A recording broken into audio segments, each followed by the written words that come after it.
3, velocity and acceleration. Just three things here. I would rather cover more, but let me keep this straightforward.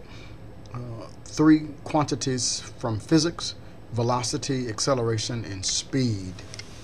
There you see the various formulas given for velocity and acceleration and speed. Given the position vector r of t, we can calculate the velocity, just the first derivative of the respective functions, the acceleration, the second derivative of the respective functions, and then the speed is the norm of the velocity and given by the standard inner product norm. Well, secondly, let's look at some problems. So, for example, if we take number 9,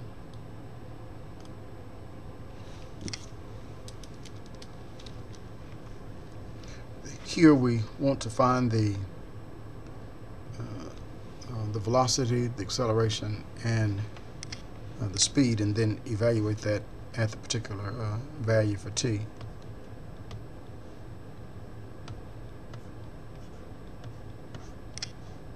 So r of t is equal to ti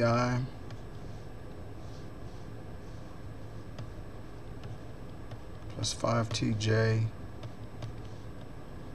plus 3tk. Evaluate that at t equal to 1. So the first derivative, which is the velocity,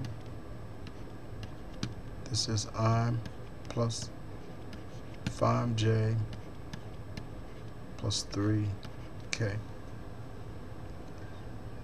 And then the acceleration,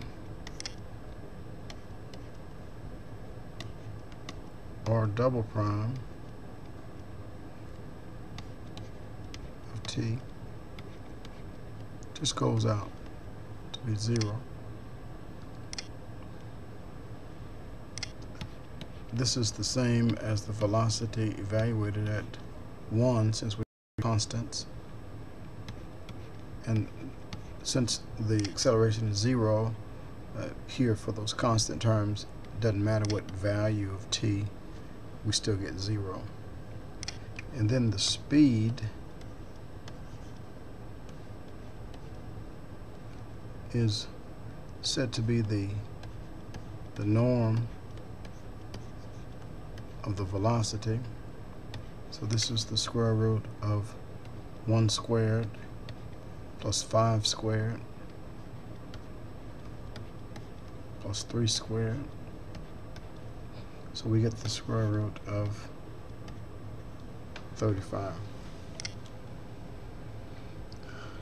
Number 11.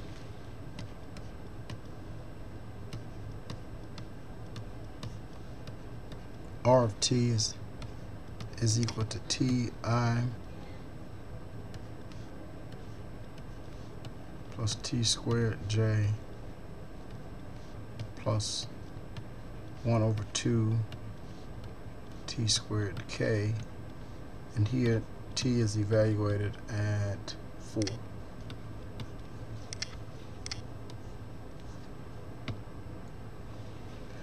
So the velocity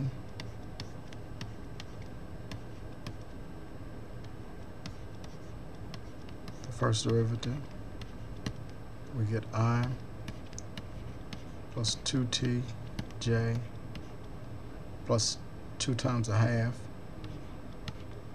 times t k, and we can evaluate this at 4.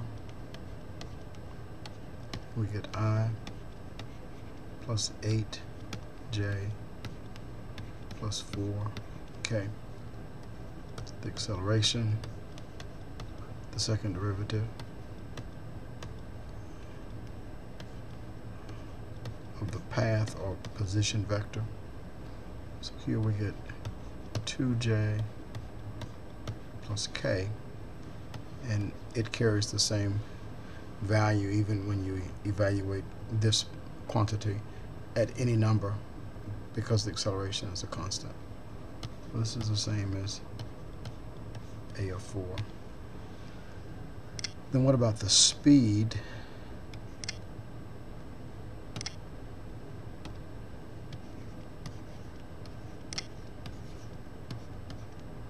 So this is the norm of the velocity.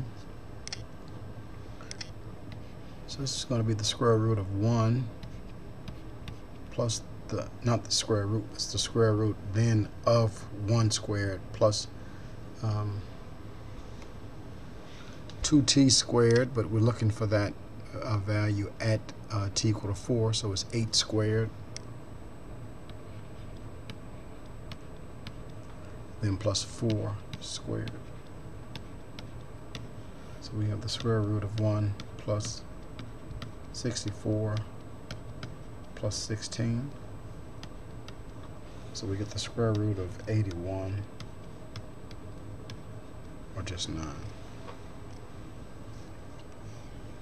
Let's see one more. Let's look at number 15.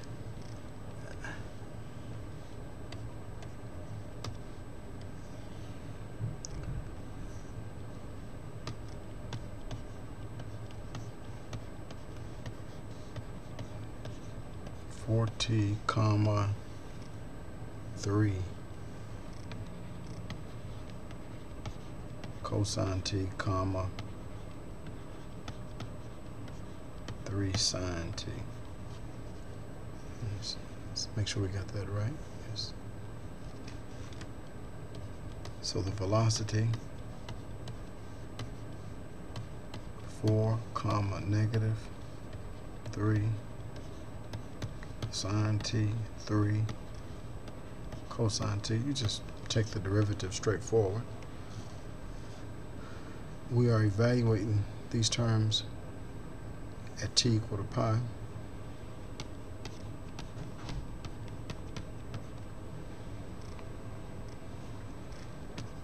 So the velocity at pi, that's the square root of 4. Sine of pi is 0. And cosine of pi is negative 1, so this is negative 3. What about the acceleration? So this is r double prime of t. So the second derivative, that is the derivative applied on the velocity. The first component is 0. This is negative 3 cosine t comma negative 3 sine t.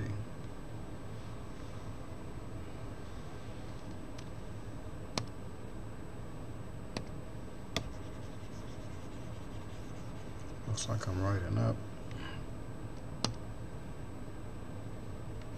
This is negative 3 cosine t and negative 3 sine t. We evaluate this quantity at t equal to pi, and we get the first component as always 0 there, and then cosine of 0 is 1, so this is negative 3, and then sine of pi is 0.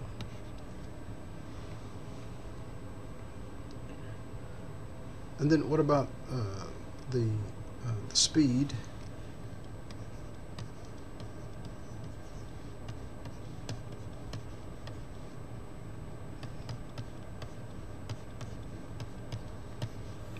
So this is the square root